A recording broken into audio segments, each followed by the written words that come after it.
Hi, this is Evan Moody from Nothing Worthwhile. Unfortunately, on last week's podcast, I made a comment about social media whores that some considered to be offensive. If I did offend you, I deeply apologize from the bottom of my heart. What I was simply trying to say is not all whores are very social and... Moody. Stop. Enough of this shit. Gru, cut to the opening signature. You got it.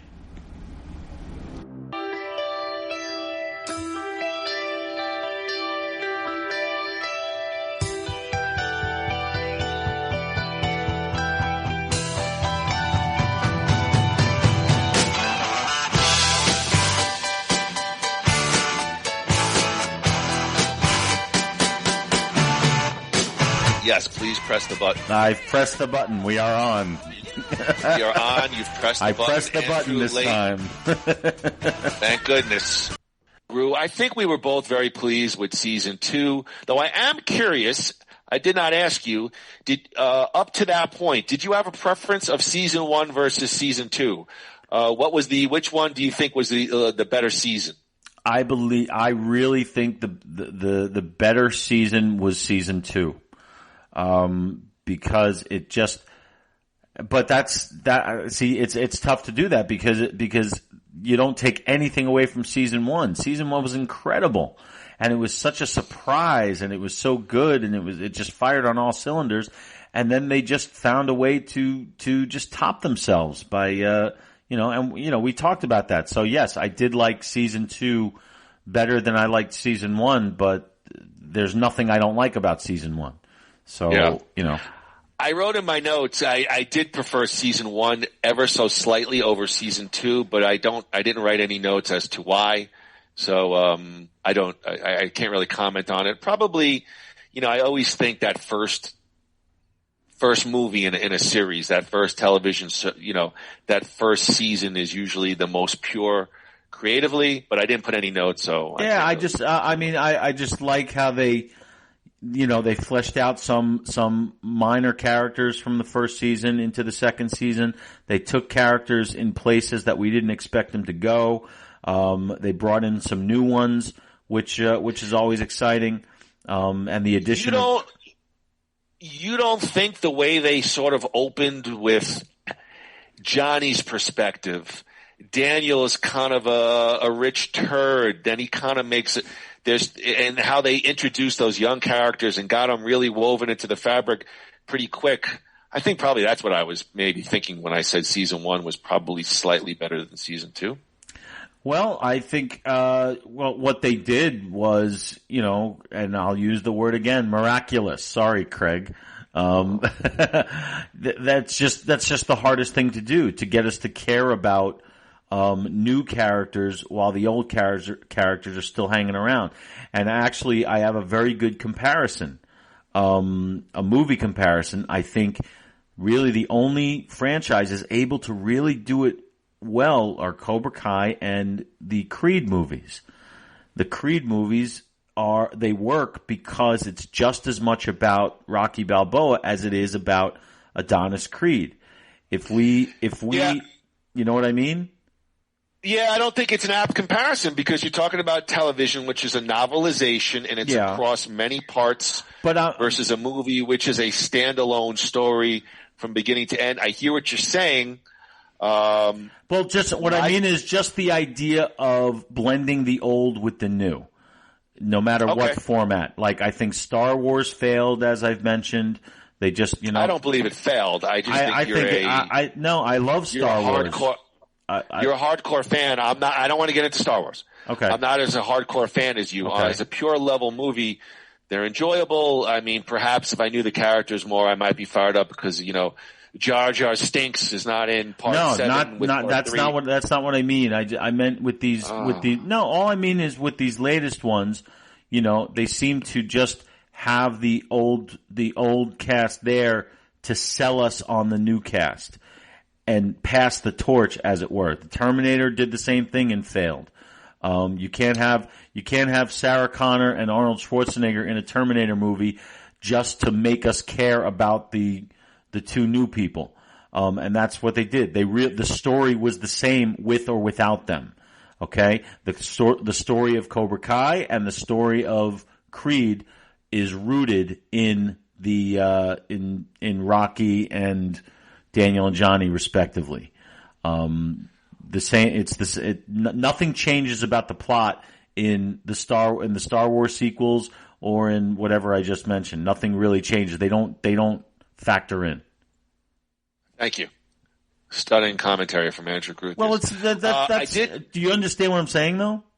Yes, I did text you. I caught on Mad Dog Sports. Martin Kove was being interviewed by Mike Babchek, the Morning Men guys, and there was one interesting point that I have not heard. And the original Karate Kid, I believe, was 35 years ago.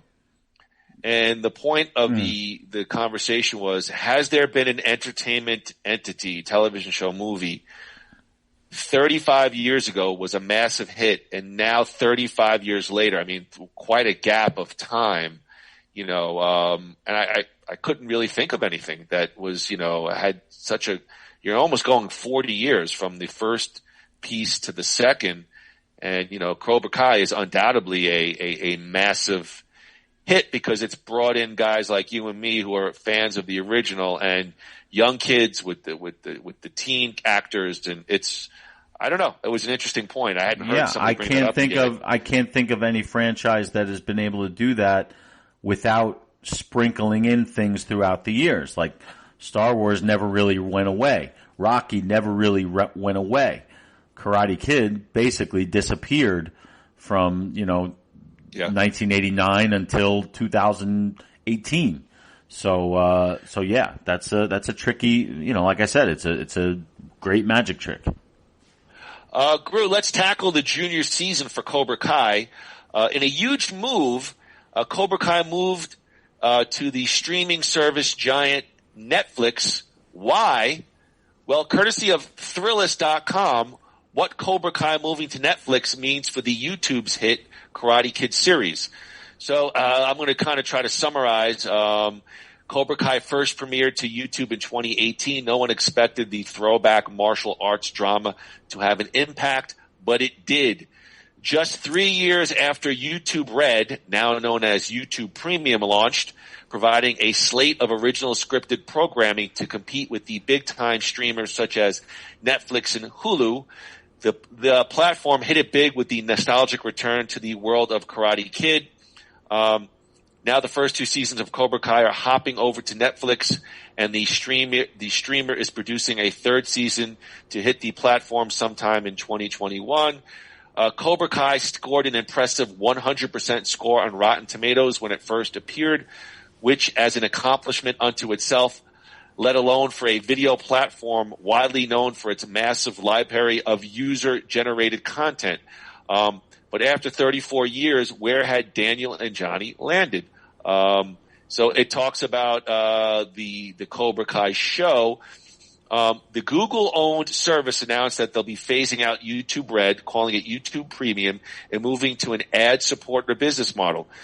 The article goes on to say YouTube's strategy change, moving from original programming back to ad-supported original content, doesn't come as a surprise.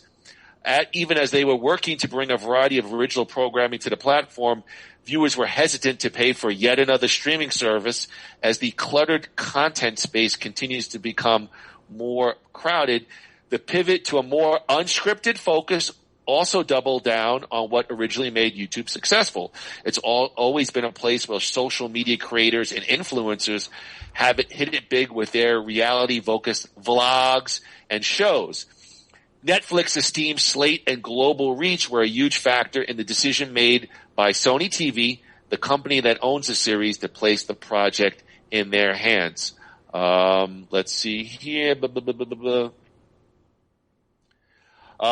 So Gru, off the top of our heads, we could already think of, the article goes on to talk about the endless possibilities of the Karate Kid universe on Netflix. They talked about perhaps even shows about Mr. Miyagi's backstory, touching upon the events of Karate Kid Part 3 and moving forward. Article goes, so here, let me summarize. It's a long article, but the article makes a lot of sense as YouTube is basically returning back to its core roots, while Netflix plucks away one of the biggest hits from one of its smaller competitors. Kind of has a New York Yankees free agency type of feel to it. Gru, thoughts on Cobra Kai leaving YouTube premium for the massive landscape of Netflix? Well, I think it's a great thing for Cobra Kai. It's it's turned from like a small but rabid fan base to worldwide acclaim, which is always great. It's going to get a bigger budget. So they'll be able to do more things. Hopefully they won't abuse that budget. But it was, YouTube, I think what they wanted to do, they wanted to use Cobra Kai as sort of a launch pad for them to start producing more original material.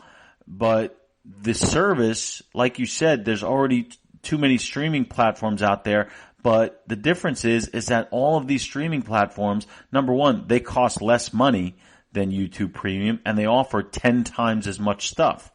YouTube Premium basically offered one original show, Cobra Kai, and an option to have watch ad-free videos on there. That's basically it.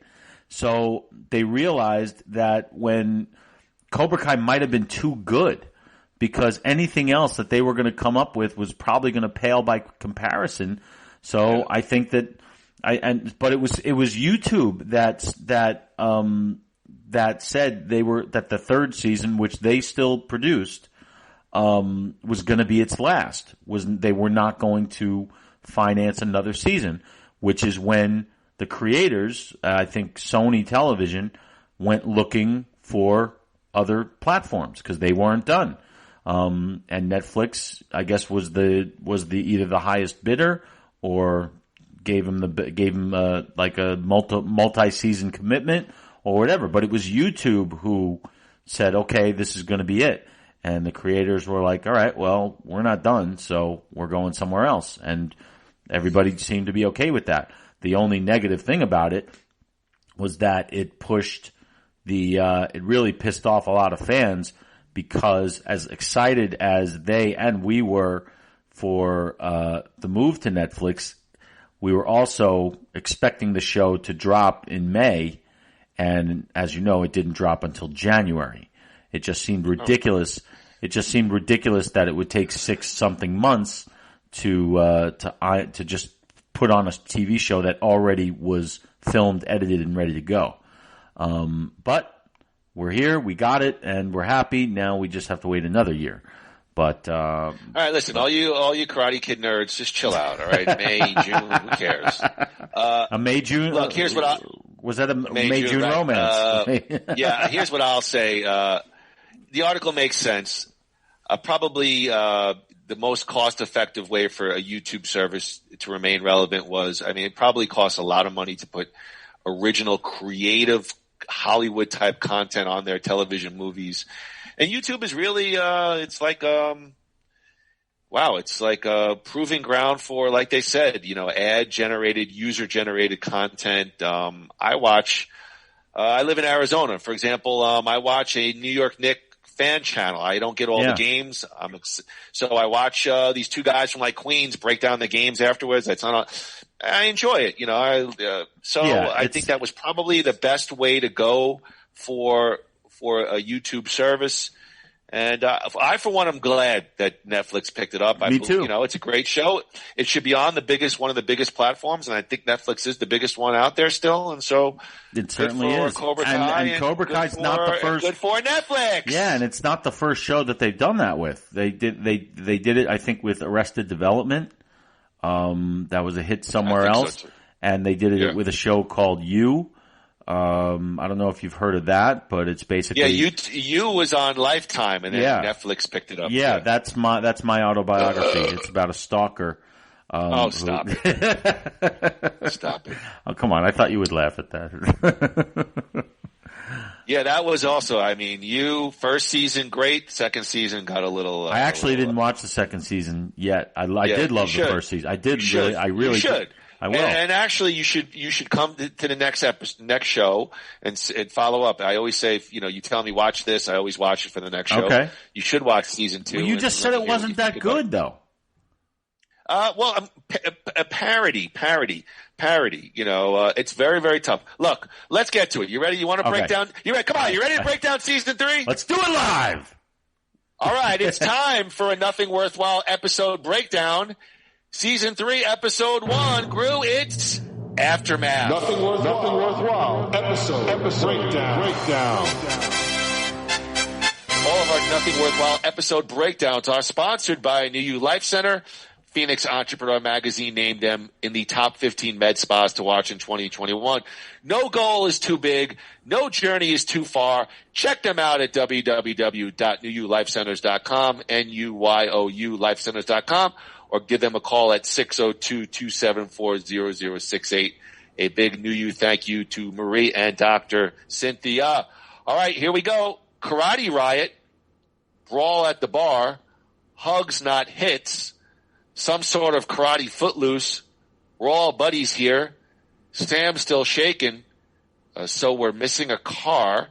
West Valley General. Robbie, where are you? I think I need to see a doctor. All of this started before you were born. I failed you. I'm so sorry. Never give up. The dojo is going through some renovations. You're not going to do anything. Not while I'm around. What happened to you? Daniel and Johnny team up to find Robbie. All this and more. Gru, your thoughts on episode 1 of season 3, Aftermath. I love this. I love how they're not doing time jumps. At least not yet. They're literally starting where the previous season leaves off, and I think that's perfect. So they don't have to make any excuses for, why does this person look like that or doing this? And there's a lot happening in this episode, not the least of which is Johnny and Daniel having to team up to find that kid, and their short-lived adventure is both like fist pumping and hilarious at the same time. That's the best part of this opener. But I also love. Okay, that when they fight the gang like in the car? Is this the episode where they fight the goons in the but also when they're riding in the car and their chemistry. Yeah. I'm sitting there. I'm like, this is Riggs and Murtaugh. This is, and they actually go and say Tango and Cash. Like all these things are it's just to me, it's hilarious, but it's also great. You're seeing these guys who are constant rivals. It's like seeing Piper and Hogan as a tag team. They hate each other, but they got to beat Hogan and Bundy. I'm sorry, Andre and Bundy. It's like, and it's so much fun, and everybody, and seeing the aftermath, and Miguel's going to wake up, but it's you still, because you're so invested in these characters and invested in the writing, you're still worried about him because he's not woken up yet, even though he does at the very, very end of the episode. But you're still in your mind, you're still praying for him. Robbie's on the run, who we care about too. He did something stupid, something wrong, but we know he's not a bad kid.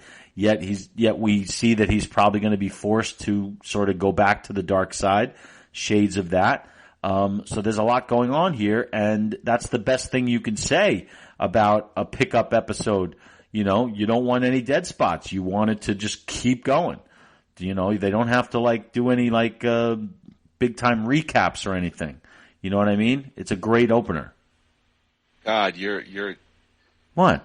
Your dialogue is so over the top when you speak of Cobra Kai.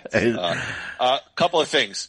I do agree with you. I like that they pick it up right from the last moment. Mm-hmm. I had a mild laugh with the school board meeting and the hugs not hits program. Yeah. Typical school board, garbage. I did like Daniel and Johnny's adventure up to this point. I liked it.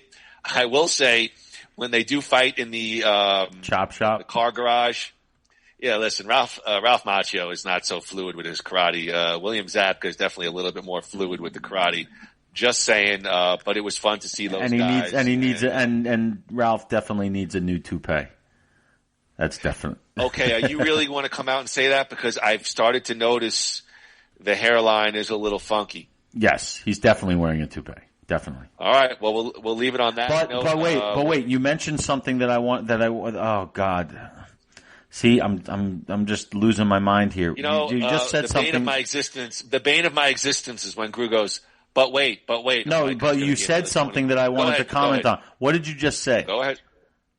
I mentioned the hugs, not hits was cute. Yes, at the meeting, the school board meeting.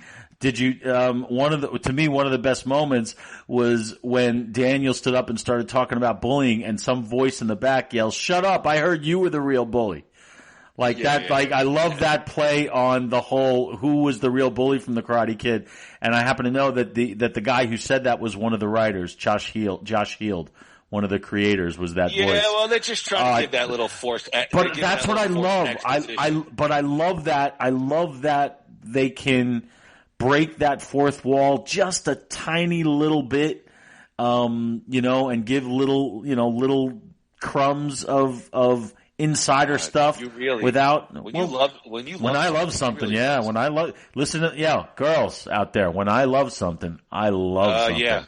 Yeah, you know? Watch You on Netflix, starring Andrew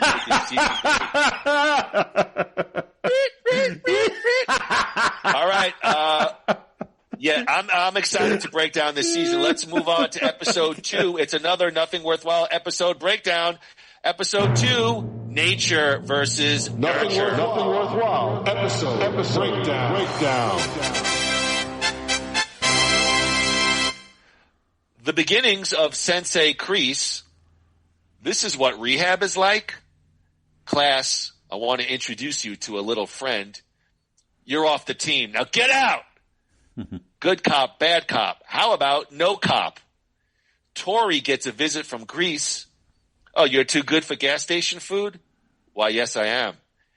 Daniel and Johnny go full buddy cop movie. I can't believe you actually taught kids. I did what you taught me. I showed mercy, and look what happened to me. Daniel finds Robbie at rehab. Don't bother. Nichols. Welcome back. Andrew Gruthius, thoughts on episode 2, Nature versus Nurture. I loved it. I love every episode in this season, so I'm not gonna, spoiler alert. But I love the scene at the rehab with the woman who plays Robbie's mother is really terrific, and she's used sparingly. All 3 minutes. But you believe it. What? You are so over the top with this show. I am. I think I'm invested. I really am, and so I really enjoy that scene. So there's not one criticism of a little bit of there are little bits of criticism. Yeah, I got a few. I'm going to give you my main criticism of this episode. Wait till we get to it. We get to the episode of this episode.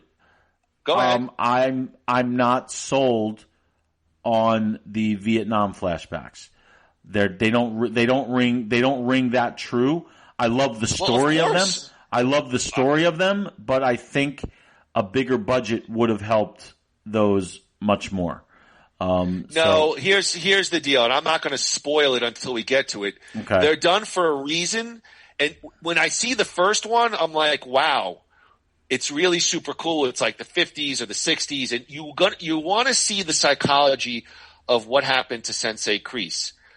But they're done for a specific purpose, and I'll get into that later on. Yeah. We do episode breakdowns, and so I'll just leave it at that. I'm not going to tell you. Well, I agree with you. I love the story of it. I just don't think it was very well executed. That's my problem. Budget wise, yeah, maybe you're right. It didn't. It looked. I felt like it looked worse when they moved into the Vietnam stuff. Well, that you know what? That's kind of what I'm talking about. That stuff at the diner with Betsy and all that. That stuff's great. I love it. And when he's leaving, great. yes, yeah, that's terrific. So, right. Initially, I'm like, this is cool. I'll explain my thoughts on where they took it. Now, if there is a criticism on this, which I wrote, I feel like here, like you mentioned Tango and Cash. Here, this episode to me is like Daniel and Johnny buddy cop, and it kind of got a little hammy. Like, definitely. But you know what?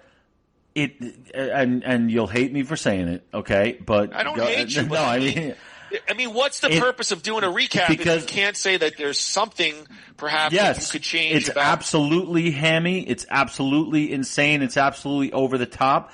But as far as I'm concerned, the show has earned it. They can do these things without fans going, "Oh, forget it. Come on." Like that. So yes, that chop shop thing is way over the top. But it's so much fun to watch because you love these two guys and you'll go with them. You'll follow them anywhere they go. Is it ridiculous? Of course, the whole thing is ridiculous. The cops would have stopped this episode 2 of season 1. None of this should be happening. But it's Fantasyland and it's just great. And I just love how they did it. But yes, you're right. The choreography is a little bit lacking. Definitely. Ralph is not selling it the way he used to be able to. Remember, he is, I don't know how many years older than Zabka he is, but, he's a lot older than he looks. So I think he's pushing 60, if I'm not mistaken. He looks like he's 25, but, I think he's 57 or 58. How old is Zabka? I think Zabka's a good 5 or 6 years younger. And that's a big that's a big 5 or 6 years. But, Macho has always had that fountain of youth thing going. But, I know Johnny was like 17 or 18. Zabka, when they did Karate Kid, Macho was 23. So, I do know that. So, but one more thing that I love about this episode, another scene when Miguel, tells Johnny to get out. Like, I think, the actor, Jolo Maraduena, really brings it this season, as an actor. And can you please repeat that name? Jolo Maraduena. That's how you pronounce it. I really want to. I wish we had like Fred for a drop. I think I just played. His performance in that scene where he basically just says, you taught me to do this, and look at me now, and he tells him to get out. It's really the first time that Miguel has really, said F you to Johnny. And it's a very powerful scene, very well done. And I absolutely agree. Yeah. And he's a fine young actor. Yes. All right. So, what would you rate the episode out of 10? Oh, wow. It's tough because there's so many episodes that I won't give it a numerical. I'll just say I know I was a little bit critical of the Daniel and Johnny. It just felt very Tango and Cashy, very hammy, buddy cop kind of thing. And see, I think we're different in terms of how we watch stuff, because I have said, for example, I won't get off topic, but when you take something like a movie that's sort of ridiculous and they take it seriously, I can buy into it.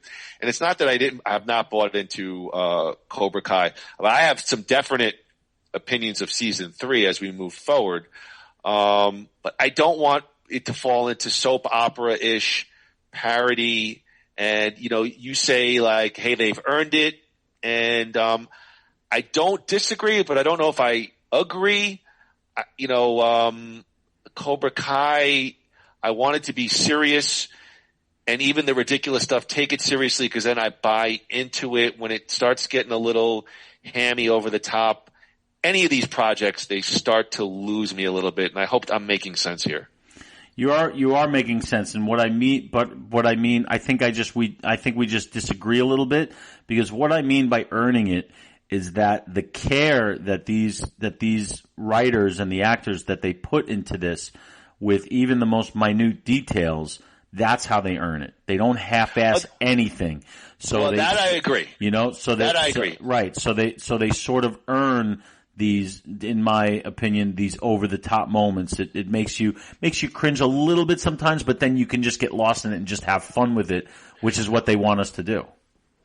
And I do agree that the creative team behind Cobra Kai clearly have a love for the Karate Kid franchise. They know it in depth, and it shows. It definitely shows. So, all right.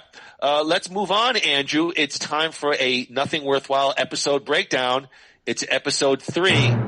Now you're gonna pay. Nothing worthwhile. Episode breakdown.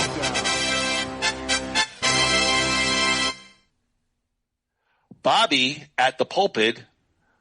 What about that time in Reno? What are you looking at, newbie? Is business getting any better? Tom Cole, what the hell are you doing here? I want the whole shebang. Everybody's got a sob story. Doesn't give you the right to be a bully. You do the right thing because it's the right thing to do. Sex positive feminists at the car wash fundraiser. Yeah. Love this scene. When do we start, boss? Robbie gets beat down. Johnny visits Sid reluctantly. Johnny grabs a piece before leaving. Hash Brown, me too. Cobra Kai steals the money. Tom Cole and Page 9. Exclusive deal with Doyona International. Grandma convinces Johnny to stay. Sam takes over. And Daniel is back in Tokyo. Andrew Grew, episode 3. Now you're going to pay. Yeah, another. Like I said, I love them all. This does have one thing that in all of the seasons that if I could erase one ongoing storyline, it would be this thing with Tom Cole. He's the only character that kind of bores me a little bit. Cause I'm not interested in his rivalry with the dueling car companies. So I didn't need that.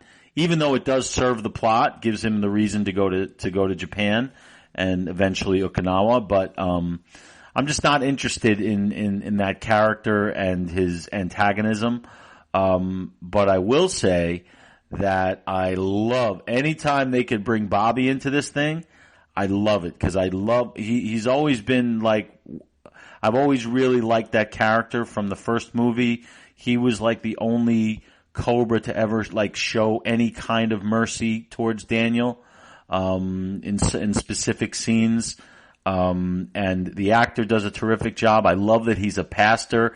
It's ripe for comedy when Johnny doesn't know the difference between a priest and a pastor. Like he's like, you can't even get laid, like whatever. He's like, I'm not a priest, Johnny. I think all that's funny. And he's, the actor Ron Thomas is, he delivers. He's a sensei in real life. He's like a real-time karate dude. So, it's funny when he has to knock him out in front of his congregation. And it's not just fan service because he is going to be part of the plot. Enough with the fan service. Well, yeah, I mean, you have to, that's the point. Everything that these writers bring in is there for a reason. It's not just to say, oh, look at that painting on the wall. Remember that from Karate Kid 2? No, everything's got to mean something, and that's part of the success of the show. So yeah, and I love the grandmother, Yaya is what they call her. I wish she was in this season more. I think this was like her only scene, where she talks to Johnny. But you could see where things are going, and it's really picking up and gaining steam. Robbie's drifting more and more away towards darkness. Johnny's trying to figure out what role he has to play in this kid's life. His mother didn't, Miguel's mom, Carmen, did not want him part of it, but it's really all he's got. So he's basically picking himself up and sort of rebooting. And I love every scene you get to see Ed Asner in. I still don't know how the hell they got a legend like that, but he's always great as Sid. Great character. Really funny. Just a cantankerous old Jew. Just like we're gonna be when we're older. It's great stuff. But like I said, the only thing that weighs it down a little bit is the Tom Cole stuff to me. But everything else is terrific. Thank you. Are you you done now? May I give my thoughts? Yes. Woo! Woo! Hey now. I'm going to hold off on the Tom Cole storyline for the next episode. Okay.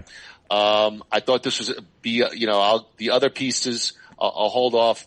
My favorite part is Johnny and Sid being a douche and Johnny grabbing that expensive whatever it was artifact and stealing it, outside the house. Knowing Sid, it was like a vibrator made in made in Japan or something. It was some weird kind of contraption. Yeah, I also enjoyed when Johnny goes for his job interview. Everything's going well, and then he asks him to explain his arrest record, and next thing you know, he's in the car, slamming on the, steering wheel. So. And I love how they're never losing their sense of humor, even in moments of, pathos. They could still, find a way to ring out a laugh. If you say pathos or fan service one more time, I'm climbing through this virtual. Well, I'm going to hold off on the Tom Cole Doyona because it does come up again in our next episode, Andrew, and it's time for a Nothing Worthwhile episode breakdown. It's episode 4. The Right Path. Nothing worthwhile. Episode breakdown. Daniel rejected. Okinawa has a mall? You seriously going to lecture me on fighting? My popularity is on the rise while yours is declining. Sort of a sexual Venn diagram. Great line. Hawk is a real douche. Hawk triggered in his safe space. Daniel visits Tom's village. Sato went retail. Reunited and it feels so good. We had one good day. I don't need you anymore. Soccer gets physical courtesy of Dimitri and everyone is sent to the principal's office. Daniel catches up with his old flame. You did the impossible. You brought Cobra Kai back to life. You brought me back to life. School sucks. I'll always be your teacher. Now go get it. Robbie gets a visitor and it's Kreese. And the last but not least, Chosen. Andrew Gruthius. Grew, your thoughts on episode 4, The Right Path? I thought this was a perfect episode. There was not a moment that I didn't like. I love that Bobby goes to. I love that Bobby goes to see Robbie, and of course Johnny screws it up like he always does, which is in his nature. He's a very flawed hero. We know how good his intentions are, but he's still got a lot to learn about a lot of things, and that's what makes him so relatable in so many ways. I love the scene. Oh man, do I love the scene where he goes back to the hospital and Miguel is trying to say get it, don't, and then Johnny just says quiet, and then Miguel, the way Miguel just looks at him like freezes. I love that little moment there, and then he basically says, I'm still your teacher and I'm going to be training you, so let's go. Get this freaking thing. Get your phone. You want your phone? Go get it. I just absolutely love that dynamic. And Daniel in Tokyo sort of gets rejected a little bit by the company, Doyona, I think it was called. Right? He did get rejected. Yeah, he did. It wasn't. He did, and then he makes a little detour in Okinawa and sees what Tomi Village has become. And at first we are like, holy crap, this is not what we were hoping for. But then he sees Kumiko and and all her plastic surgery, but she delivers. She gives a terrific performance. Their conversation is great, and that ending, we knew it was coming because they sort of revealed it in the trailer, but it was still the way they did it. We really didn't know if Chosen was there and ready to just kick the shit out of him again. So I love that ending. I love that they didn't bring in Chosen until the very end of that episode. This is a perfect episode. There's nothing that I have to critique. There's nothing that I didn't like. Yeah. And Hawk's backstory a little bit. I'm always interested in Hawk's backstory. You know, when he was bullied, and all that. So, and Jacob Bertrand, the actor, gives a terrific performance. Seeing both when he's, what? Thank you, Jacob Bertrand. That's the actor's name. Are you? I mean, what's the purpose of this podcast? He's just going to sit there and give. Let me tell you what's going on here. Here's really what's going on. Okay, what's really going on? This is where I'm going to tell you what's going on. What's going on? He's going to goof on me, but this is where they start. This is where it starts to get a little wonky for me because I never bought into the Diona storyline. Mm-hmm. I don't know of a dealer who's going to travel all the way overseas to some mega car conglomerate to pitch his individual dealership. It didn't make sense to me. And now as a fan, I start to think that the sole purpose of Cobra Kai moving forward is they're going to try to wedge in every character in the goddamn universe. And it doesn't make sense. Kumiko, when he sees her, it lacked chemistry for me. It didn't really feel important. Now I'll talk about Chosen in the next episode. I mean, he gets to Okinawa. I like the storyline with the mall. It looks different. Okay, that could happen. I could see that. He hasn't been there in 35 years. But a guy, another car dealer trying to X out a guy with Toyota, and he's going to individually travel overseas and get a standing appointment with this mega car company. And he gets rejected, which, okay, I don't even think a guy's getting an appointment, but he gets rejected. He goes to Okinawa. It felt so forced to me. And I will only reference my own girlfriend, who's nowhere near the fan that you and I are. And Marie was like, that's how they're doing it? Nah. And I kind of felt the same way. Like, it's just now the show seems to like, let's wedge every name from the universe, and it didn't make sense. We know Allie's coming, and I'll get to that later on, but I was like, Kumiko, and you mentioned her plastic surgery. I mean, obviously I don't know about that, but it didn't feel important to me. It was like, it didn't feel important to me. It felt like just another scene, to be honest. Yeah, all right. I mean, I disagree, but I respect that opinion, and I can see how you can see it that way. But here's my justification. Number one, it's very common for these people to go on these kinds of business trips. That doesn't mean that this is not an excuse to get him to Okinawa. Of course it is. But like I said, to me, it's fine. It doesn't bother me. But I don't look at it that way. I loved that moment where they first saw each other. I mean, they had a serious romance, back in Karate Kid 2. A lot of fans think that Kumiko was more of like the love of this guy's life more than Allie was from the first one. But I thought their scenes together were terrific. And I thought they did mean something because Daniel, this whole thing, the name of the episode is the right path. He's doing this because he's lost his balance. He's lost his way. And this trip is going to serve as sort of getting him back on the right path. Which is, I didn't even. Nothing like a married man finding his old flame in a foreign country to get. But that's not why he went there.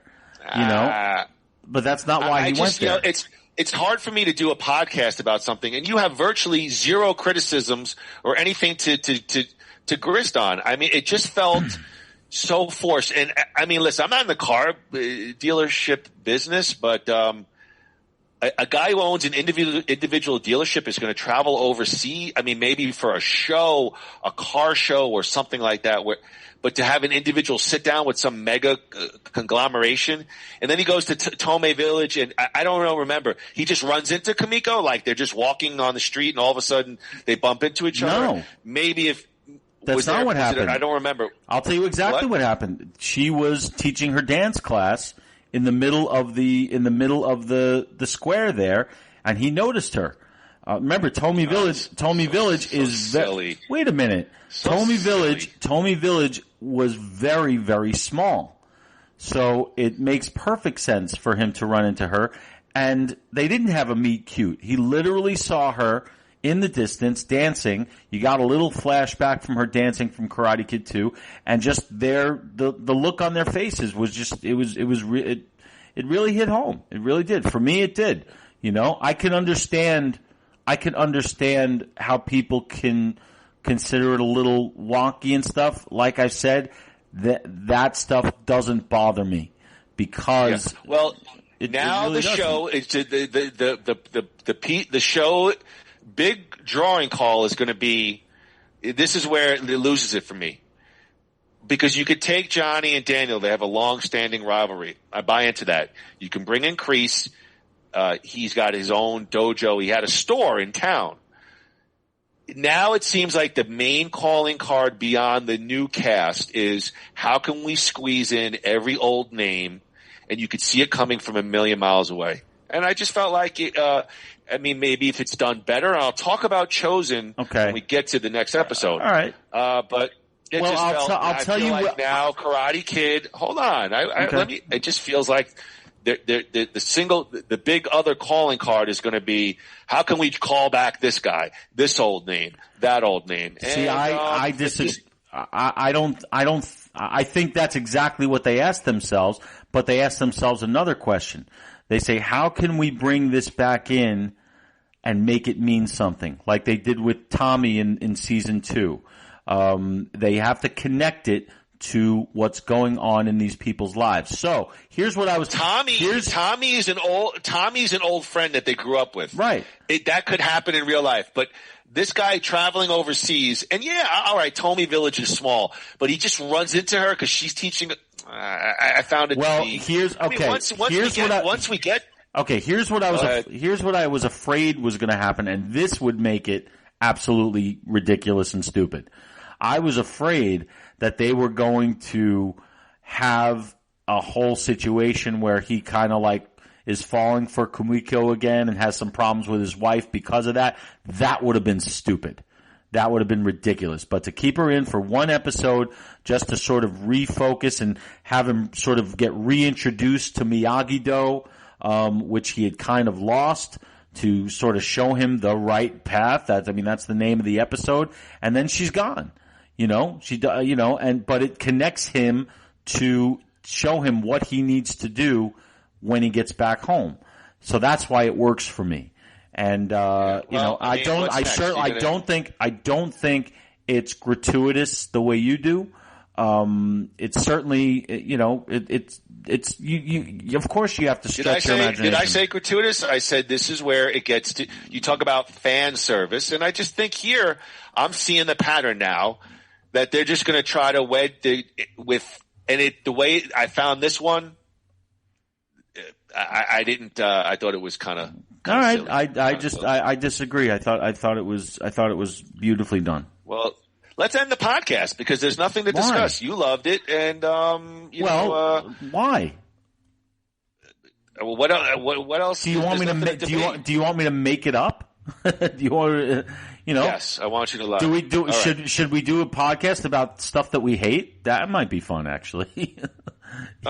Could be better conversation. All right, well then let's move on because I do have things to say about the Chosen interaction, which happens in our next episode breakdown. Gru, it's episode 5, Miyagi-Do. Nothing worthwhile. Episode breakdown. Oh, this will be fun. Johnny, keep your opinion to yourself. Let me tell you about your dad. You might want to learn to strike first. Sam is sounding and acting more and more like Cobra Kai. What part of karate don't you understand? Chosen and Daniel got a lot to talk about. Johnny uses nudie mags to rehab Miguel. Chris is harassed at golf and stuff. Chosen and Daniel square off all those years later. Honk. Can I borrow Miguel for a few hours? Miyagi-Do and Cobra Kai square off. Robbie and Sean square off. Sam LaRusso, where are you, bitch? Sam has a panic attack. Hawk breaks Dimitri's arm. Daniel and Chosen reconcile and say goodbye. Miguel and Johnny go on a field trip to see Dee Snider, the most badass rocker ever. Robbie and Sean are cool, we think. Yuna is now a VP. Amanda and Kreese end in a slap. Allie Mills Schwarber sends a friend request and Johnny accepts. Oh boy, this is going to be interesting. Andrew Gruthius, miraculous pathos. Your thoughts on episode 5, Miyagi-Do. Couple things I didn't like about this episode. Just a couple things. Couple things I didn't like. I'm not invested in Robbie and Robbie's issues with the kids in the juvie hall. You don't think that was actually kind of like what would ring true? You don't think that the white kid would get his ass kicked? The only reason is because I think he would, but we don't really get to know that guy or those guys at all. It's Sean. Yeah. I agree with that, but again, I'm not saying it's done. Hold on, I'm not saying it's done well. Yeah. But I could believe that a kid goes into juvie and he gets challenged by other kids. That's good, but I just don't think that whole thing is, they don't spend enough time with it it's just like, all right, we're cutting to Robbie getting his ass kicked again by the same kid. You know, we're not even getting to know him. So I'm not fully invested in that. What else didn't I love? I'm just trying to remember all the things you went over. Well, it's definitely a busy episode. And by the way, I don't want you to criticize something if you don't really feel it. No. I'm being honest. I love every episode. That doesn't mean I love everything that's in every episode. So I'm just trying to think. Let me throw some points and maybe you comment? Okay. Yeah, go. All right. So here's where I wanted to talk about Chosen. Again, I didn't buy how they got there, but when they got there, this interaction I liked a lot more. Mm-hmm. Daniel and Chosen. Because at first Chosen, I was almost like autistic. He one-word answers and he's really rigid. And as time goes by, you see that they spar and they have some real, and it kind of felt authentic and real to me. Mm-hmm. I didn't like how they got there, but when they got there, it looked like two old rivals. They talk, they spar, and they put those old demons to rest. And Chosen even, I think, starts to talk to him a lot about the philosophy of Miyagi-Do. I think he gives him some kind of gift. I don't remember. A scroll. I don't know what it was. A Miyagi-Do scroll, yeah. He gives him the scroll. Comparative to the Kamiko interaction, I didn't like how they got there, but once they got there, I thought they did a good job with Chosen. The honk, you could see that from a million miles away. I'm fine with that. It's a little gimmicky, but I'll say they earned that one. Yeah. Listen to Dee Snider. It was kind of silly, the concert, but I bought into it. I loved it. All right. But I don't know. A kid who's in a sense, paralyzed with an injury. I don't think he's regaining his strength at the Dee Snider concert, but it was kind of silly, but I bought into it fine. I mean, I know you're a Dee Snider mark, so, well, I certainly am, and I thought he certainly sounded great. But I love seeing them. I love seeing Johnny and Miguel at this thing with the selfies that they're taking. And even what Johnny's wearing is great. That jean cutoff jacket. I love that shit, And yes, I was moved by the toe tapping. It really got me, because they're not just showing this thing just to show it. Everything is moving the plot along. You're 100% on point with, as far as I'm concerned, about the Chosen thing. I love it. The whole, it's a movie's worth of a relationship in one episode, going from point A to point B. I love how they start, and I love what? You know what you should be? What? You should be the guy that for every movie there's that quote on the bottom of the poster. Like yeah. Andrew Corthians. Yeah. Florida Standard. I loved it. I laughed. I cried. But mostly I laughed. But I do love how their dynamic progresses as time goes on. Of course, you see the honk coming a mile away, but that's part of the joy of this whole thing because you can't wait to see it. And then Chosen, I thought Chosen was like messing with his head the whole time. I didn't think you're probably right. That's what I thought. You're probably right. But either way, their chemistry is terrific. They work together beautifully. And now I'll tell you one thing I really did not like about the episode. What was that? Okay. I do love the fact that they somehow work in the girl that he saved in Karate Kid 2. Stupid. But now she's the fact that I'm 100% on you. I'm like, all right, that's a little bit too far. Like, that doesn't. Every scene, to quote Andrew Groothius, everything matters. Every moment. Well, it does. It does connect to the plot. Now you're pissing me off again. Why? Now you're upsetting me because they brought that stupid plot. Now the little girl on the right. On the I just said I didn't like it. I just said what? If I love it, you get mad. If I don't like it, you get mad. Fucking crap. What do you? I'll write it. I'll do it live. I do agree. It was stupid. I do like the fact that he got to see her again. But to make her like sort of repaying her debt to him by saving his company doesn't work for me. And I also didn't like. I wasn't sold on. Usually, I love everything that Daniel's wife does because I think she's fantastic. Her increase that scene, I didn't quite buy it. The slap, actually, I didn't quite buy it. That. I like that because she's kind of like the ballsy wife. Yeah, Daniels can't slap Kreese in a sense that could be bad. Yeah, but maybe no one maybe just something about it didn't fire for me. But I don't know. It just didn't. Maybe I think because it's clear that she doesn't touch him. Like it's not like you could see that the slap isn't real. That she didn't even touch him. Maybe that was it. My favorite line is Johnny calling WebMD Webem. Yeah, Webem.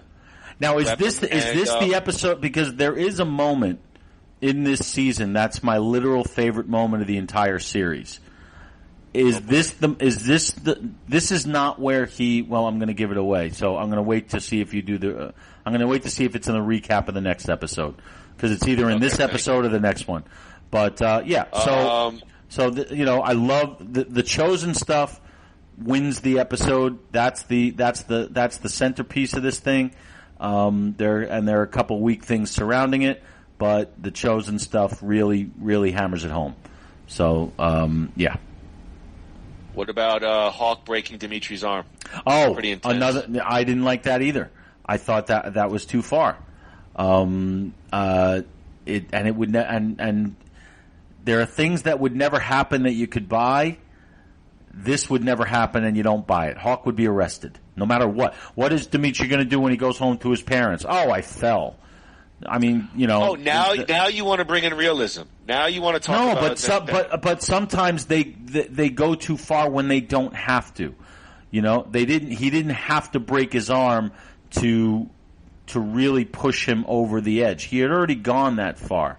But I think the point of him breaking his arm was for us to focus on Sam and her being frozen, not trying to stop it. I thought they could have found a better way to do that than have Hawk break Dimitri's arm. It was a little too.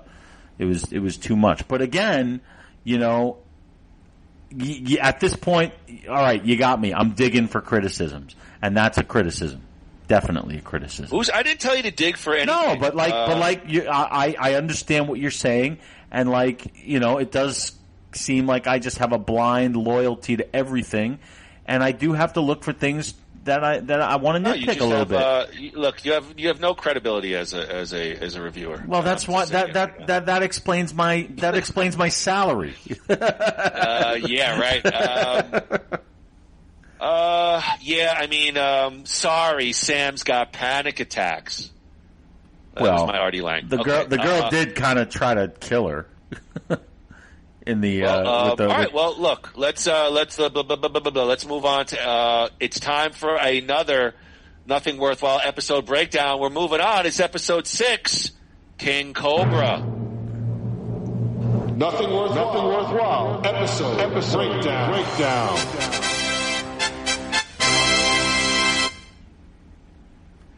Marion Cobretti. I just said that. Wait till our Cobra podcast. It's another Kreese flashback. Cobra Kai goes a recruiting. Kyler and Brooks are back, and Hawk is none too pleased. Kreese has filed a restraining order against Amanda. The Lip brutalizes Brooks, and I mean brutalizes him. Johnny gets an online presence. Miguel and Tori meet, and it doesn't go very well. Armand is still a fat slob and is now offered a bribe, courtesy of the LaRussos. Terry Silver, you helped a bunch of people and you left like a pussy. You're a sensei. Johnny's Facebook shift. Allie gets the message. You can't end a war with diplomacy. And snakes in your car. Let's go to Andrew Gruthius. Another busy episode. Gru, episode 6, King Cobra. Yes, I love this episode, but I will also say it's probably the weakest of the season, if not the weakest of the series, because it's so busy with a lot of things that don't seem to matter that much, and it keeps trying to stretch the imagination. The whole thing with the landlord and the silly, and he files a restraining. That's straight out of Cape Fear. He goes, they go to file a restraining order against him to find out that he's filed a restraining order against them. That was kind of silly. The Cobras in the dealership. No, sorry. All of these are felonies, and then, it's just it's unnecessary. They didn't need to do that, but it's saved by my favorite moment in the entire series, and that is Johnny's message to Allie on Facebook when he's typing it, and you hear his thoughts in his head. And he's like, yes, I'm training these kids and they're giving me a new lease on life. And this is, I'm really trying to find my blah, blah, blah, blah. All these, these deep thoughts that the audience, it's very important for us to know how he's feeling inside. And then he's like, then the music changes. You're like, wait, no, too long. He erases the whole thing. Then just writes, not much you, and then just the smirk on his face. I'm like, that is the perfect moment and the perfect thing. I must have rewound and watched that thing over and over again, that little moment there. And the reason that it, besides being hilarious and true, the reason, the genius of it is that it gives the audience a pipeline into Johnny's head while still keeping his outward emotions in check, which is very important to the character of Johnny. And I absolutely flipped for that little moment there. But yeah, the episode is it's doing mop up work. Hawk beating on that kid that's another felony. I mean, it's cool. You're sitting there yeah, but at the same time you're like, all right, this is a little fucked up, Yeah. Yeah, I mean, now you find realism. I mean, no, it's not. It's got because when it's unnecessary, you don't. When they do things that seem to be designed just to get fan reaction and not mean anything deeper, and sometimes they go a little too far. In this instance, I felt they went a little too far because it wasn't necessary. He could have gotten his revenge on the bully in a more realistic and meaningful way instead of just literally those punches would kill somebody. I mean, now not buying your criticism. I mean, why? You're talking about a bunch of because that's my opinion, and I'm going to speak my opinion. You've just had 4 minutes to vomit up your thoughts on this episode. I mean, you got a bunch of new kids. Kreese has gone recruiting, and Hawk's going to keep his turf, and so he's going to make an example out of somebody, and that's one of the kids that used to bully him.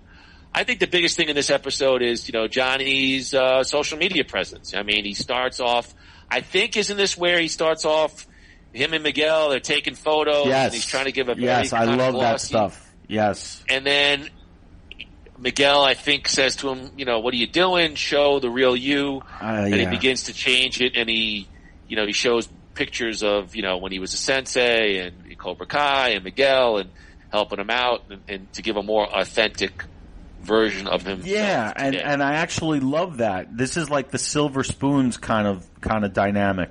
He's like, Miguel is helping Johnny with these things, and for some reason I love that dynamic there. I love how they're each filling. You're gonna punch me, but they're each filling the void. Johnny's the father that he never knew, and Miguel is becoming everything that he had hoped to have in Robbie, but screwed up. They're each getting a second chance, and that kind of dynamic where, Robbie, he's bringing Miguel to the concert, and Miguel is showing him how to do this stuff online. Like, I just love that. These guys are so good together. And every moment they have on screen is terrific, and this is no exception. I wish I had a plate of pancakes, because I'd pour the syrup from your comments all over your sugary sweet. All right. In the meantime, can you put your microphone closer to your mouth? Oh, sorry. All right, well, so I can hear your insults better and clearer. Yes. This is more apropos. It's starting to heat up. Let's move on. It's time for a Nothing Worthwhile episode breakdown.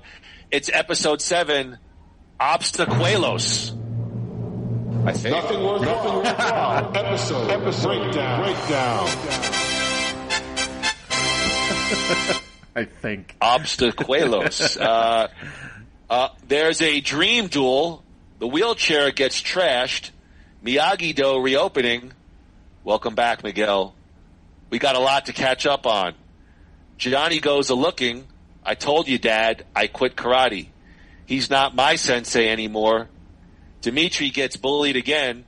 Sam confesses. They all drank the Kool-Aid. Johnny pitches the new dojo. I got up, I finished the fight, and I won. I love your big dick. Show me cast the rod. I told you Cobra Kai for life. Johnny and Kreese go their separate ways.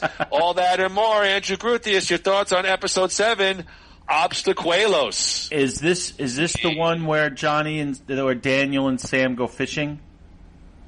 Yes. Okay. That, to me, is the centerpiece of this episode. It's like the chosen Daniel thing from the previous one. This is the most important thing that's happening here. I love how he brings up how they connect his fear and the Miyagi, from Karate Kid 3, because Karate Kid 3 is a bad movie, and it's tough for them. It's got to be tough for them to make stuff from that movie matter. And I go back to the Creed Rocky IV thing. We know Rocky IV is not a good movie, but Creed 2, some of the things that they did make some of the things in Rocky IV better than they were back then. They do the same thing here with that moment where Miyagi tells him must not lose to fear, and yells at him for the first time, and that really brings Sam and Daniel to a point in their relationship that we haven't seen yet. So that was a terrific scene. I think it was Macchio's best acting that he's done in this series so far. And the rest of the episode is really setting up everything for leading towards the finale here. Is this the one? Is this also the one where they? No, I think it's next one where they get the All Valley tournament. They have that issue. I think that's the next episode. Am I right about that? Yes. I'm just asking. I'm not giving away anything. I'm just asking. But yeah. Why don't you go, hey, is this the one where it ends with the cliffhanger and JR was shot? Listen, I watched the... Captain Steubing fell over the love. You know what? Honestly, you know why I have to ask these questions? Because I watch it a little bit differently than you. You watched... It took you a few weeks to watch it. Me, I watched it all as one long loop. Like, I didn't take a break.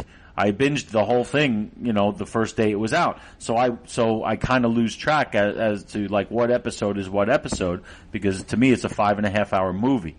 So, and that's, I'm not saying. Yeah, I watch with my laptop on my lap, and I'm taking notes as we go along. Yeah, I agree with you. There's like a lot going on, but there's not like a main kind of plot. I agree. It's sort of building to the next couple of episodes.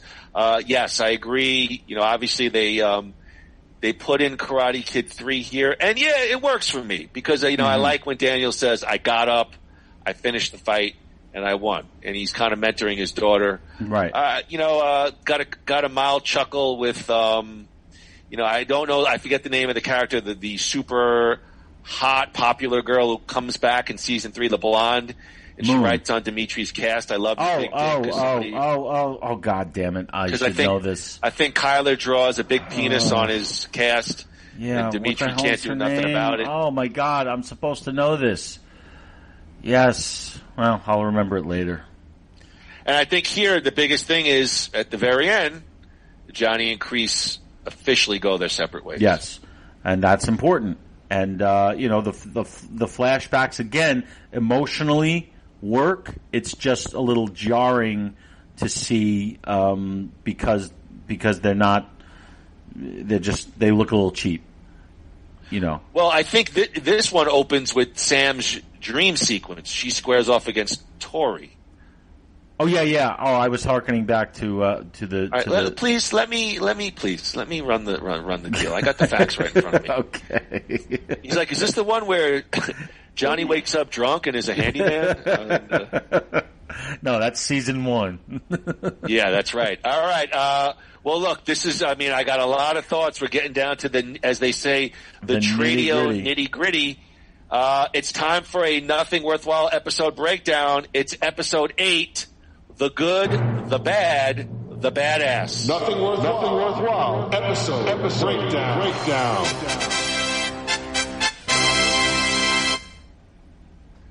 Kreese is everyone's problem now. Both of you, stay out of my life. Sam bumps into an old friend. I'm 101% in love. Take it easy, Sensei. Great line. Ass face is fine. The All Valley Karate Tournament is canceled. At least I know who I am. Johnny and Carmen have a moment. Daniel, Kreese, and Johnny all make their case. Sit down, all of you. Miguel and Sam make their case. A friendly sparring session goes down. You two deserve each other. Johnny and Carmen, thank God. Robbie and Kreese. All this and more. Andrew Grithius, your thoughts on episode 8, the good, the bad, the badass. Well, as you can see, I'm wearing my Eagle Fang karate shirt. Right? Is this the episode that officially introduces Eagle Fang? I think so. Eagle episode 8, episode right? 9. Oh, is it 9? Oh. Okay, like I said, you know why I have trouble with that. Because yeah, let's not worry about facts in a good broadcast. Let's just Okay. Yes, I actually love this thing where they have to go and fight to get the tournament back on. I really do like that. I like the fact that they're kind of like that for even a brief moment. All 3 of them are on the same side. They're fighting. Are they really though? Well, no, but it's like they're all trying to. They all have the same goal here, and I like that. Okay. I like that shot of them all having to sit together. Actually, I did see a funny thing, one of those memes today where it was like Kreese, Johnny, and Bernie Sanders. Like have you seen those? Have you seen those things with Bernie Sanders sitting?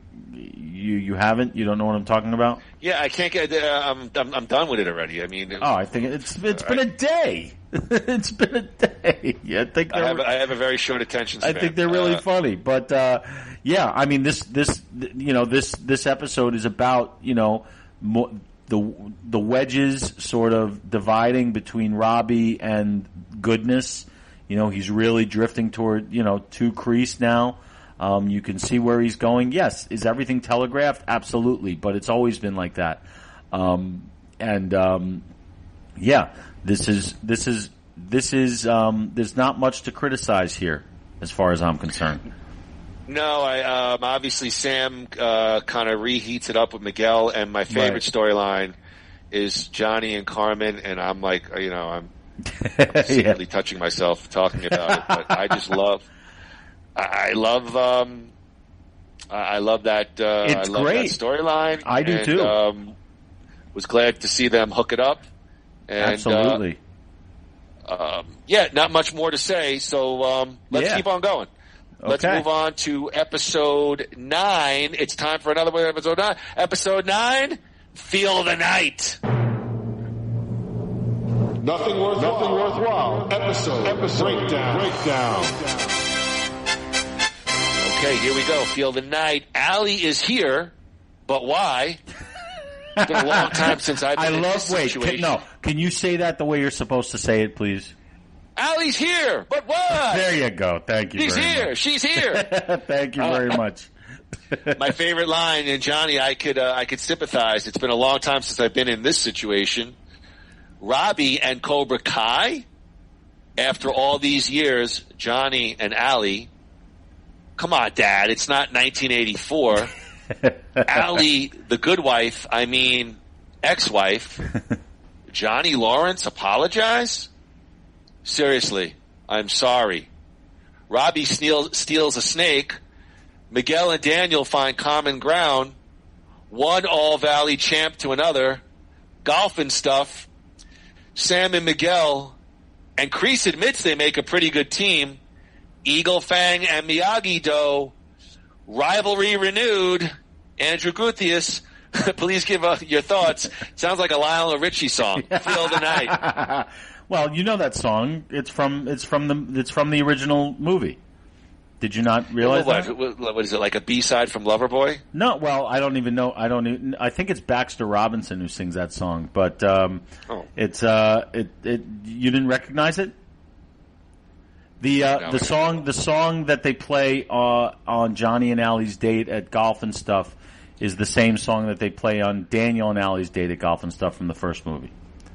Yeah, I don't. I don't know what that in depth. I don't know what that in depth. Well, I'm please just give me your thoughts on episode 9. Okay, so this is the thing that I was worried about the most, because we knew that Allie was going to come in at some point.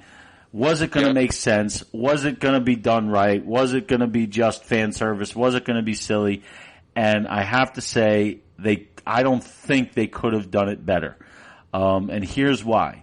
Because by starting the episode with Allie, I knew it was going to be done right. Because what I didn't want was, like you said, like you didn't like how Daniel just ran into Kumiko. And that's where we see her. You know, to you that didn't ring true. I didn't mind it. This is to know that Allie was there, to know that Allie was home, sort of sets up our, okay, it's going to be interesting. Who's going to see her first? What's going to happen? And it's getting everything off on the right foot instead of just having her just drop in from out of nowhere and all of a sudden like, oh my God, there she is. Here she is starting the episode, and her dynamic with Johnny, filling in some gaps as far as their relationship, where they were before Daniel came onto the scene, was great to hear and sort of visualize in a way. The acting is terrific. Elizabeth Shue looks beautiful, aged beautifully. You don't think so? I do. You're making a yummy sound. She's great in The Boys. She's great in the show The Boys. And I thought she was terrific here. I had read a couple of reviews before seeing it, and there were some criticisms about her, so I was a little concerned, but it was alleviated immediately. Big word. I think that's the heart of this episode. I love. By the way, that girl's name is Yasmin, the girl who signs Dimitri's cast. I had forgotten it, but I just remembered Yasmin. Thank you, Andrew. I just want to, my Cobra Kai IQ drop. But yeah, and this is where episode 9. This is where we get to meet Eagle Fang, which I think is a hilarious scene. You know, he's like, what has bigger fangs, or what's bigger, what eats cobras? Eagles. And they're like, eagles don't have fangs. He's like, shut up, you know, or quiet. Like, I just love all that. I love how they found Johnny's niche and they're sticking to it. They're not deviating from it. And I just love, because everything, it just all works because that's who he is. And that's why we love him, and that's why he's the centerpiece of this show. And his performance just keeps getting better and better every episode. This one's no exception. And like I said, the heart of the episode is what makes it work the best, him and Allie, and I love it. Are you done? Yeah. Okay. I was shockingly when Elizabeth Shue's first on screen, it didn't have the hold. I mean, this is a real major character drawback. Mm-hmm. But I did like the way they did it, and it pays off in episode 10. And I'll tell you why when we get to there. So, it did feel kind of realistic. It feels like two old flames kind of catching up. It didn't seem forced. They don't really throw the romance angle down your throat with it. They kind of tease around the edges with it. So I no complaints really there. I like Miguel and Daniel find common ground. I think Daniel says to him, one All Valley champ to another. Mm-hmm. That was a nice little touch. Eagle Fang and Miyagi-Do, and sort of the rivalry renewed. Here's what I'll say. For me, this episode, maybe shockingly enough, I'm actually at this point more invested in some of the kid stuff than the older character stuff. I really, I could not wait to see where they go with the dojos in the final episode. And, listen, I'm always curious about Allie. That's a hell of a compliment, though. Okay. I mean, the kid stuff really takes center stage, and I mean, that's really, I don't have much more to say. That's like I said, that's a hell of a compliment for us to be. Like I said, what's so great about this show that other franchises have been unable to do is that we are just as invested in the new characters, if not more, than the old characters. And we're all in with everybody. Is there any character here that we follow throughout the series that you're not interested in, that any time they come on screen you're like, him or her again? Is there any one of these like, and I'm not talking about the ones that appear like, fleetingly in this episode and then in that. I'm talking about whose narratives we are supposed to be invested in.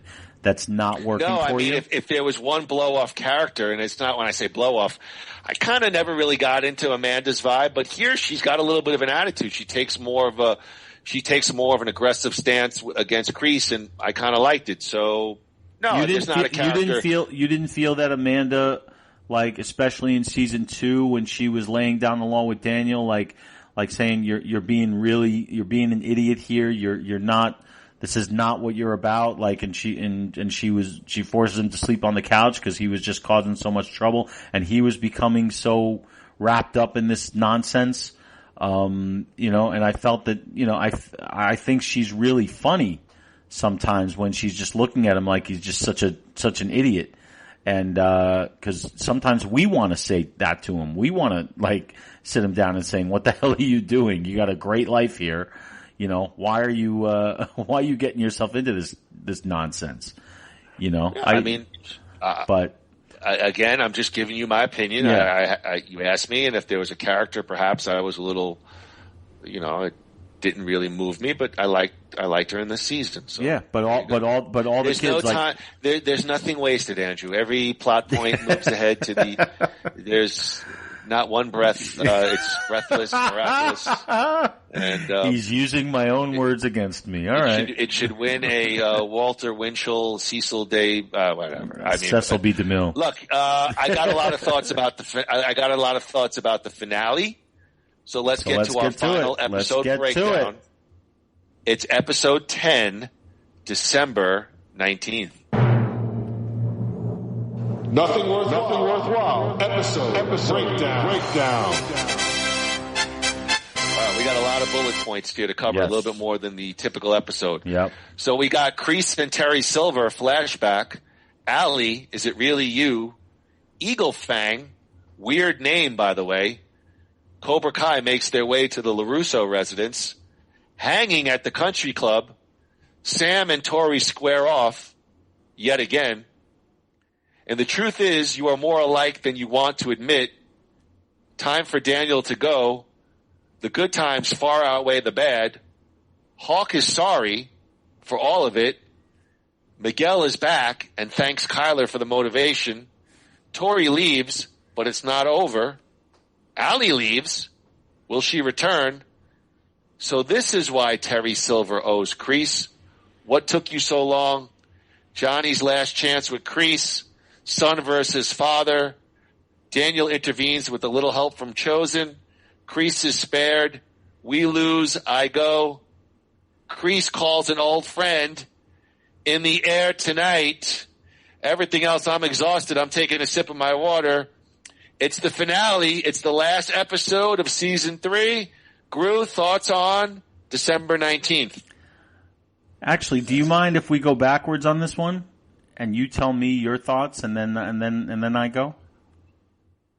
Okay. You want me to go from chronological order? I'd like to hear. All right. So, what you have to say.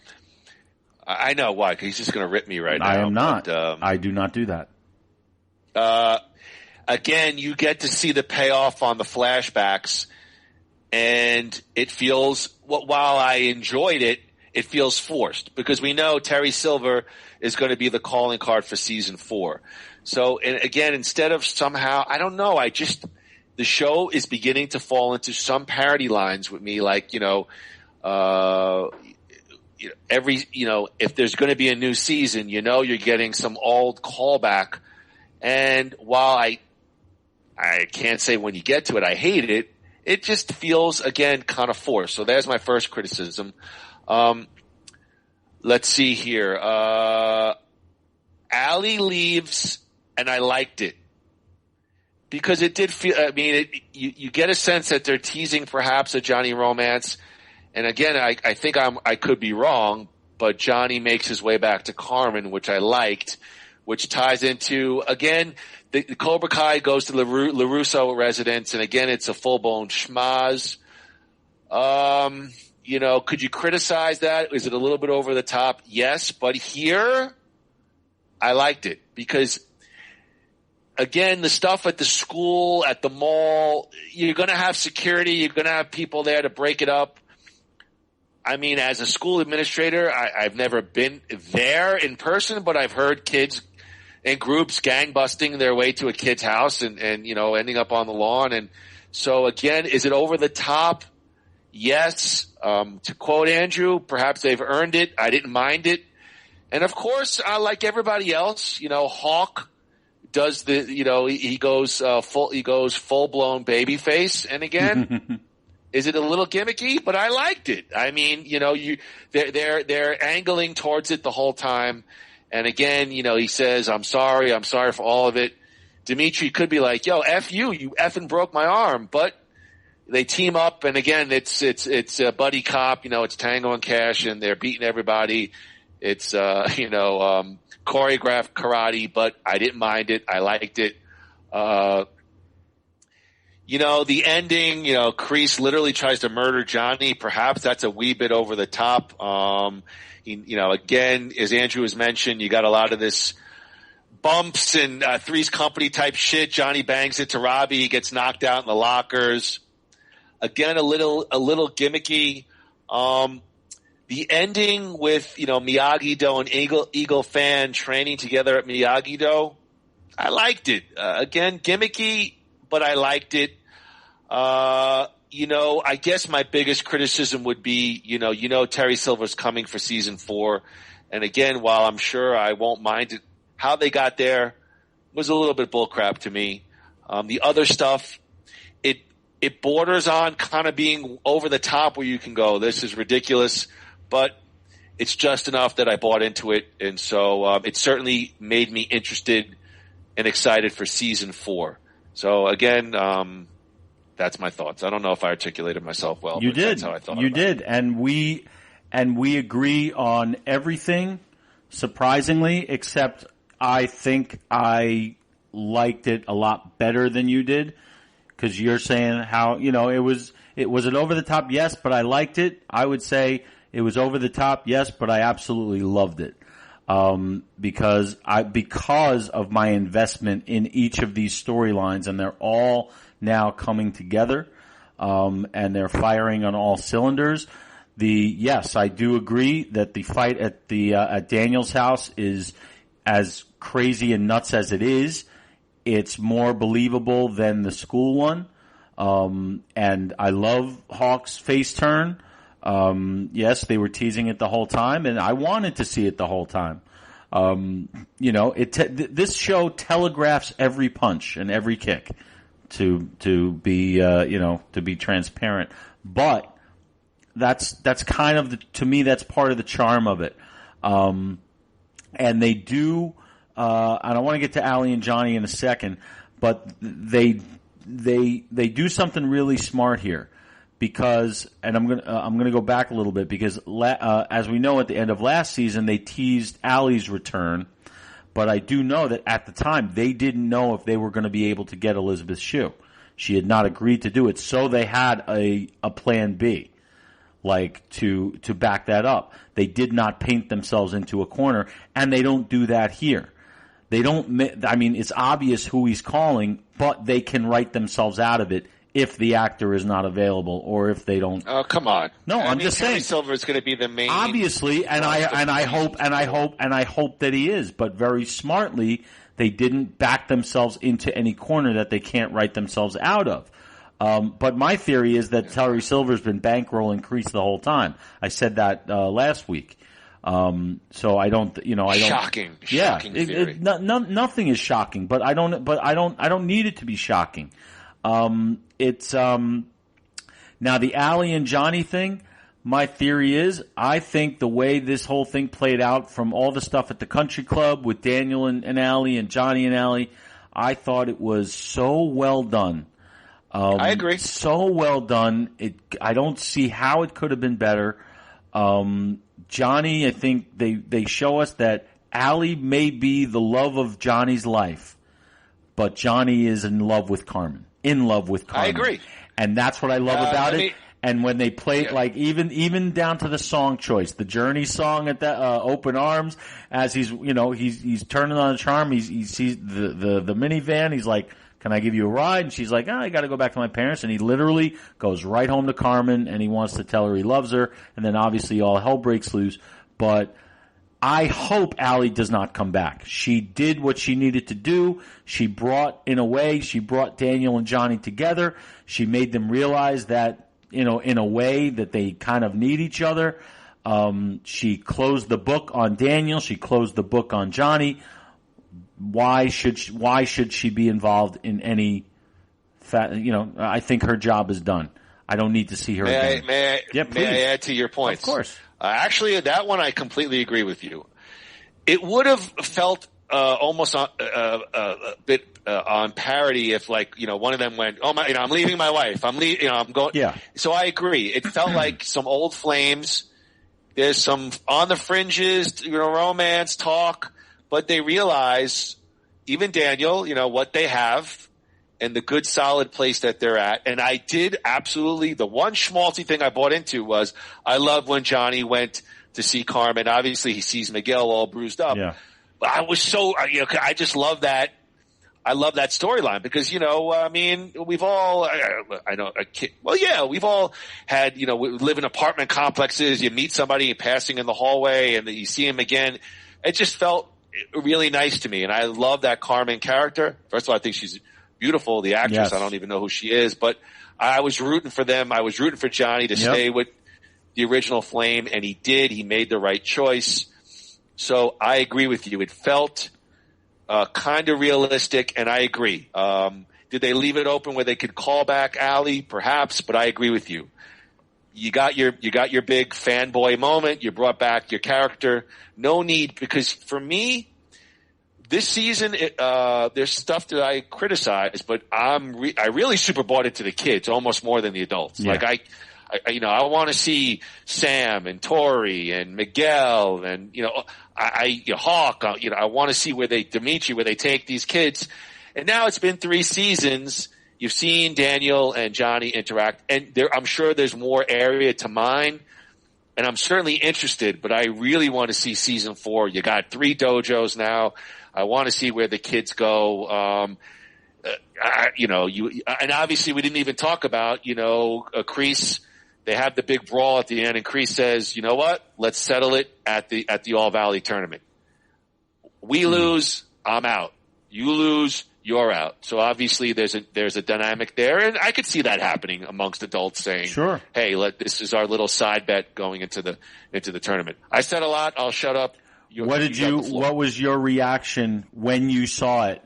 The last 90 seconds when Daniel and Johnny joined forces, and you got Johnny comes in on the drum beat of In the Air Tonight. What was your reaction? I said it was an emotional response. I very much am looking forward to season 4. You're mentioning the fight. I actually thought the Kreese, he grabs the dagger. That to me was even a little bit more over the top than the kids stuff. I don't know, they're almost insinuating that Kreese could have killed Johnny if Daniel had not came in and intervened, and he used the chosen technique, which I'm fine with. It's a little drawback again to an earlier plot point in the season, so I'm fine with all of it. So to answer your question, as a fan, emotional response, In the Air Tonight. We love that song, to see those guys training together.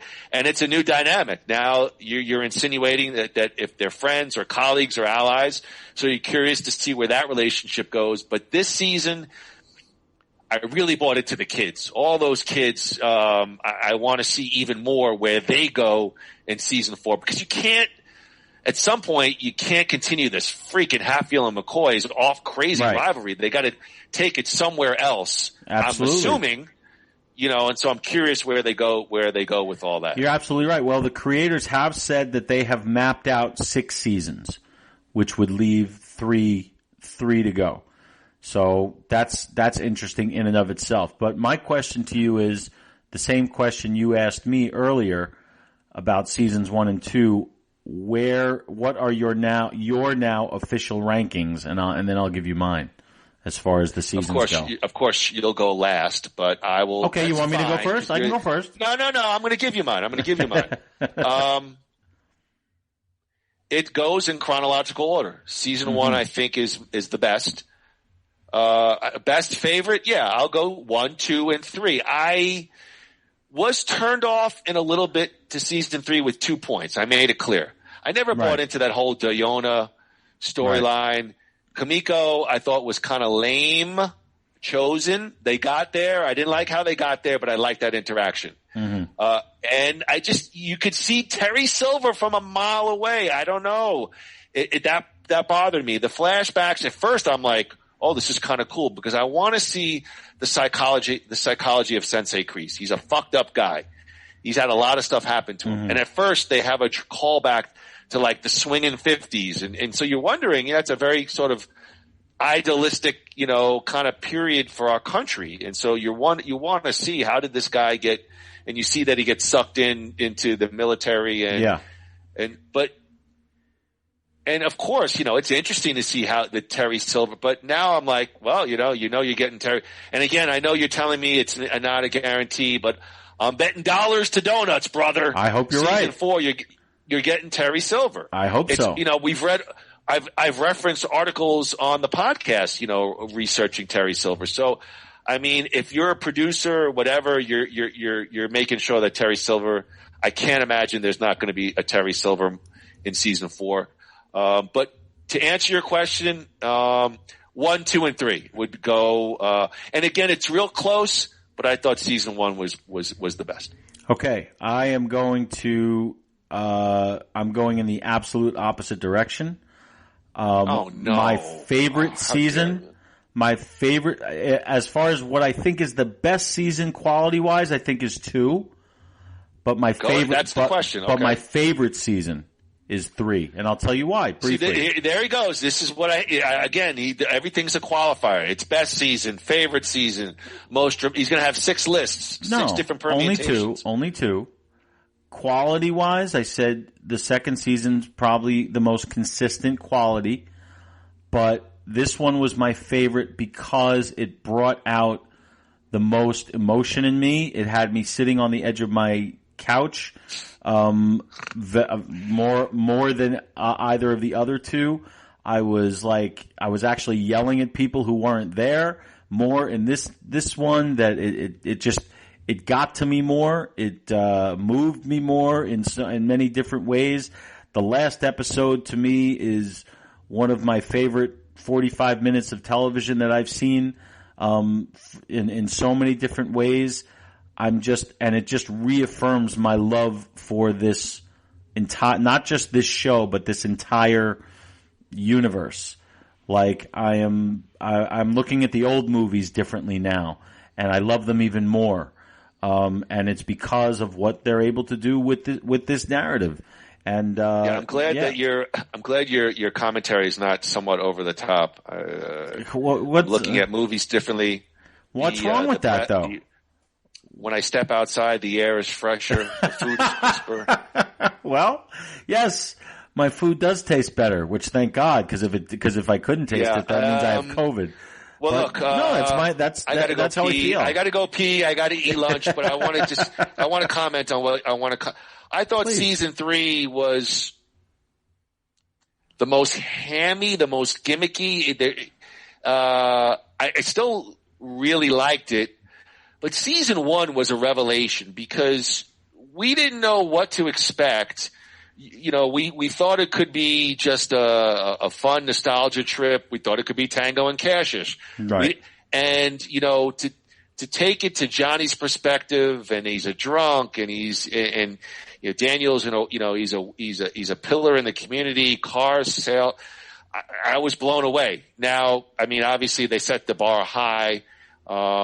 So the novelty's worn off a little bit, is what you're saying. Yeah, I agree. I definitely agree. And so that's why for me, I've really started I found myself, you know, almost after Allie leaves, I almost I compartmentalized it and I went, you know what? I'm really digging the kid stuff now. Like I kind of love Johnny, love Daniel, love Amanda, love all that stuff. But you know, Tori and Sam got a real rivalry.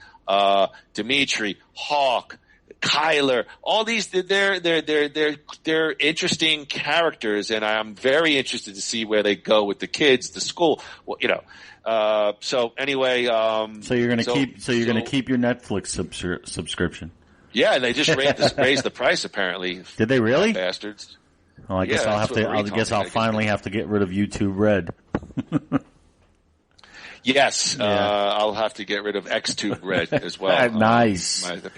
No, we never get rid of those. All right, listen, Andrew, it's been a blast. Karate Kid universe. Wow. Close the book. This took us into